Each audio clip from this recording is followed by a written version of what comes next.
యుద్ధాన్ని ఆపేసి శాంతిని ఆహ్వానించటం అని. ధనుస్సును వదిలేయడం, ధనుస్సుని వదిలేసి సూర్యుడు మకరంలోకి రావడం అంటే యుద్ధాన్ని ఆపేసి శాంతిని ఆహ్వానించడం అని. ఆ రోజు కాలమే తన నడకను సరిచేసుకుంటుంది, తన నడతను మార్చుకుంటుంది.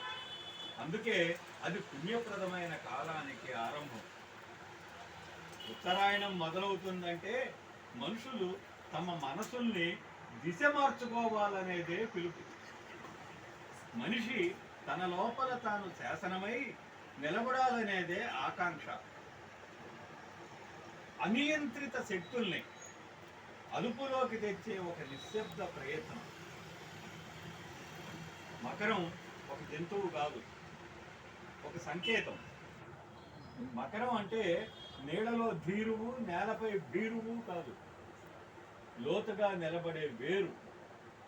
వేగంగా పరిగెత్తే ఆరే మంట కూడా కాదు, నెమ్మదిగా వెలిగే దీపం.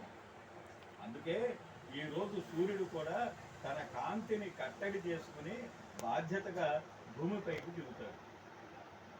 వెలుగు వెర్రి కేకలు వెయ్యదు, వేడి కాళ్ళు కాలినట్టు చిందులెయ్యదు.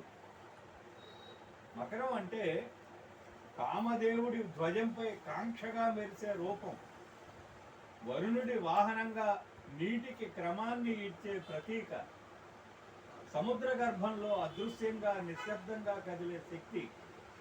సూర్యుడు మకరంలోకి రాగానే మన ఆలోచనలు లోతుల్లోకి మొగ్గు చూపాలనేదే తాత్పర్యం.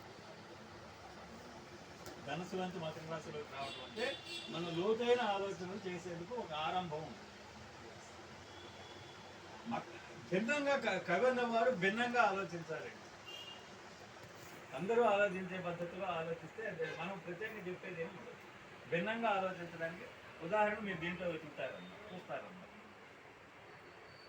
ఉత్తరాయణం సూర్యుడి ఒక గమనం మాత్రమే కాదు, మన లోపలికి మన మనసు చేరాల్సిన అంతర్గత ప్రయాణం. ఇది మనసాయనం, మనసు చేసే ప్రయాణం మనసాయనం. సూర్యుడు ఉత్తరంగా సాగుతుంటే మనకు ఒక మౌన ఆహ్వానం, త్వరపడు, సిద్ధపడు, నిలబడు అని. ఎరైజు, ఎవేకు చెప్తారు కదా. నేను ఇవి చిన్నగా మార్చా. అది ఉపనిషద్ వాక్యం, నిజానికి అది ఉపనిషద్ వాక్యం. ఇది నేను త్వరపడు, సిద్ధపడు, నిలబడు అని.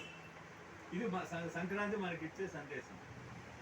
లోతుగా నిలబడి పైకి ఎదగాలనేది సందేశం. లోతుగా నిలబడి పైకి ఎదగాలనేది సందేశం. కలలు ఆకాశంలో ఉన్నా పాదాలు మట్టిలో ఉండాలని గుర్తు చేస్తుంది.